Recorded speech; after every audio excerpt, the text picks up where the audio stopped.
got a lot to show you in this video. We're just going to take a quick peek into the sauna of the crew quarters there.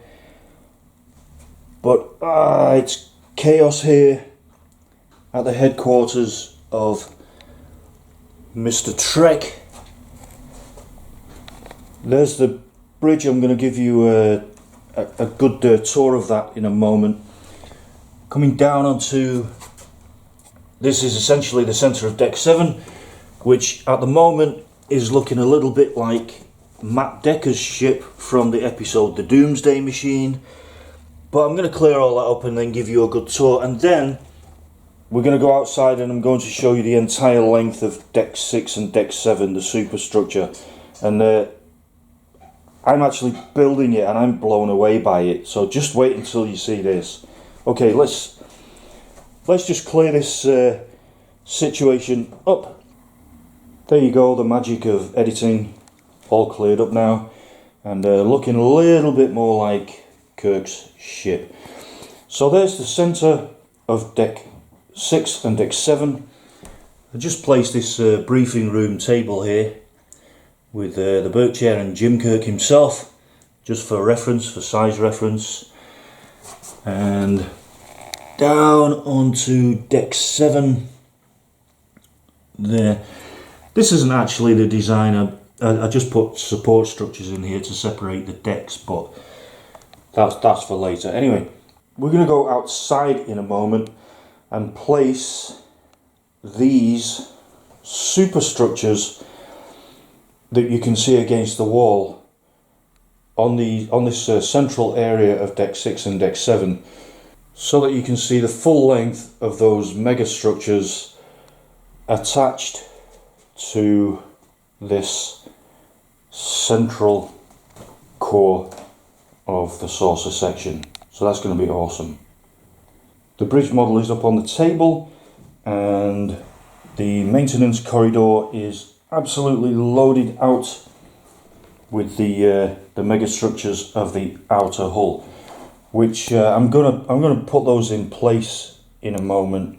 All of the Berkshires are painted and finished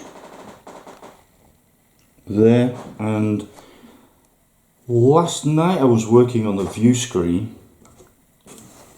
We'll just come around here so we can see the front of the view screen. Quite basic actually, so no major modelling challenges there, but the one thing that I am pleased with is this blue border around the actual screen, like an electric blue border, and it's just very, very thin pieces of light blue card cut out and carefully stuck on, but it really gives the effect of that view screen. Something else that I've been working on quite a lot is the nub at the back of the bridge here. So I've been working on this, and also sealing in the turbo elevator system with this kind of situation here. So I'm just cut this out last night, placing that in perfect position, and then finally the cap that goes onto the nub at the back of the bridge. So I'm very happy with that. I think it's starting to look very authentic. So we have the storage turbo elevator here. That will be the turbo elevator shaft. There's a turbo lift car ready in position, and of course we have another turbo car right in position leading out onto the bridge itself. Access door to the turbo elevator maintenance area, and of course this is the maintenance corridor, as you know, with this area leading down via a stairway into deck 2. Okay, let's get that superstructure in place for the outer hull so that you can really get a feel for how this bridge is developing.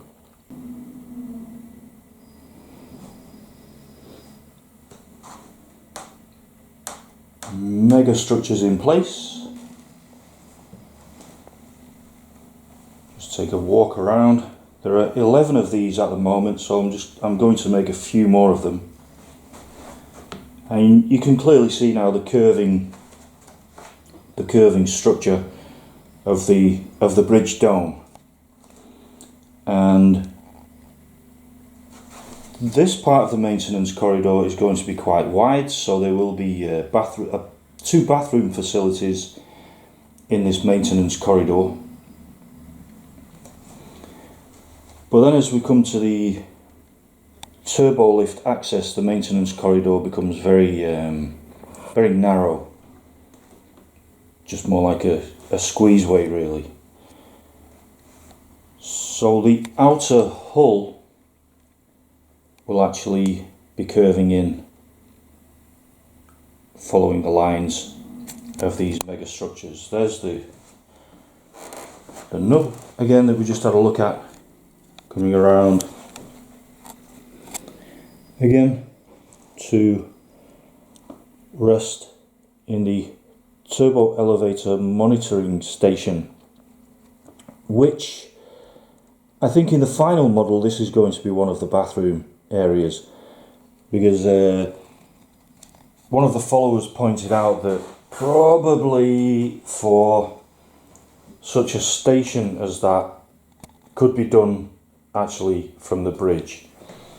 It doesn't really need its own separate monitoring station like this, but I quite like it. I like the idea of that, and also I really love that red mesh.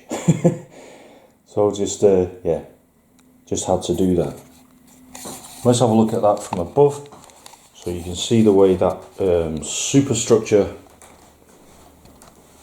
curves in. And then on the top here, I'm also in the process of making a circular element, which I will place on now. So there you can really see the bridge module taking shape. And all of this at the moment, these superstructures, it's all held in place with masking tape for now, and also this lighting design element here around the bridge. Again, it's just held in place with masking tape, so it's definitely a work in progress. But I'm very happy with this test model. I mean, obviously it's a highly finished test model, quite different from the other test models that I've done. But hey, this is the bridge, this is where it all happens. So if you're going to do a highly finished test model, it's got to be the bridge. There will probably be another highly finished test model of engineering and the transporter room.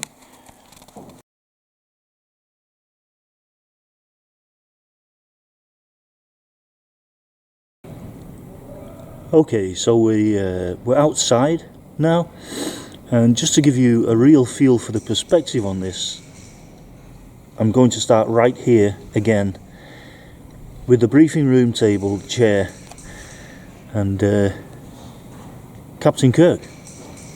Now, check this out. We pull out, so remember this is the core of deck 6 and deck 7. Okay, let's go.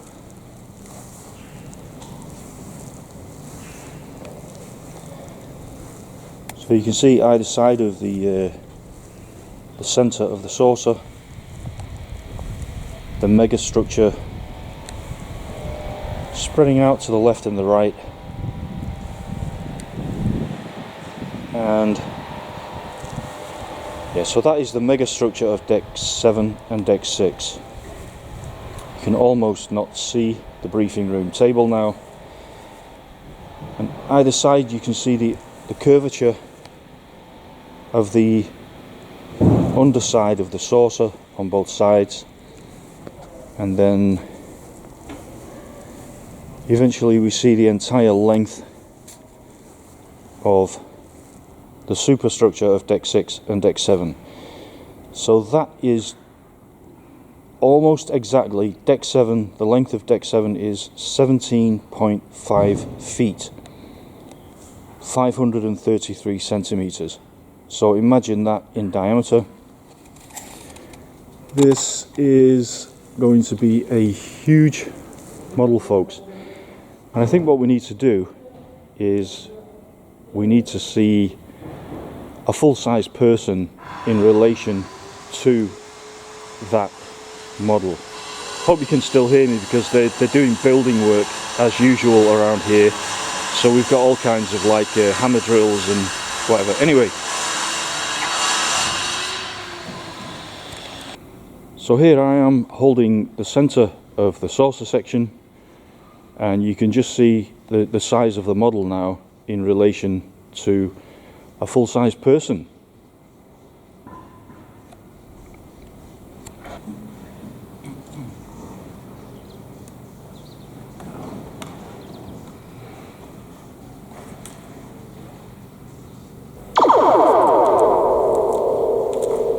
So the ship and the entire saucer section being rocked there by a few photon torpedoes, and now you can see why all of the crew were falling all over the place in the corridors and on the bridge. So we're just going to finish this by zooming back in, right back in, on that briefing room table and the chair and Captain Kirk. The original Enterprise, Constitution Class 1701, is a big ship, folks. And there is Captain Kirk now stood on the very outer edge of deck 6. And down here. So again, there's the megastructure of deck 6 and deck 7. And just show that superstructure from a different angle. I mean, look at the size of Captain Kirk now. Stood on that outer edge.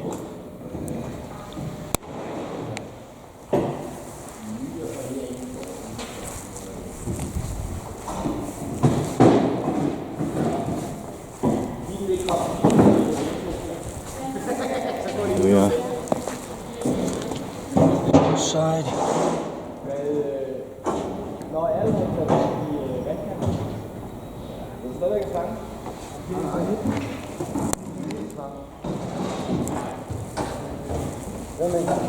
I was getting a few strange looks down there from some of the neighbours in the back garden. I mean, you know, it's not every day you see someone messing around with a 1/25th scale enormous USS Enterprise. So that's it for this video. Thank you for watching. Again, as always, I hope the video finds you well, and a huge thank you to all of the patrons that are supporting this mission. There's 72 of us now, so this USS Enterprise has a real crew, because as you know, when you become a patron, you actually get your own private quarters on board the model of this ship, with your name on the door, a few personal artifacts inside, which I will create in 1/25th scale. So it's coming together. The schedule for the final build is early 2024. Negotiations are underway for locations to build this, and it will look something, the location will be something like this. Okay, a really nice big space where the metal support frame can be constructed, and then the ship laid out within that. Remember, If you enjoy the content of this video, I'm going to say it, consider subscribing to the channel. It really helps the mission get out there to Antares. See you soon with the next video.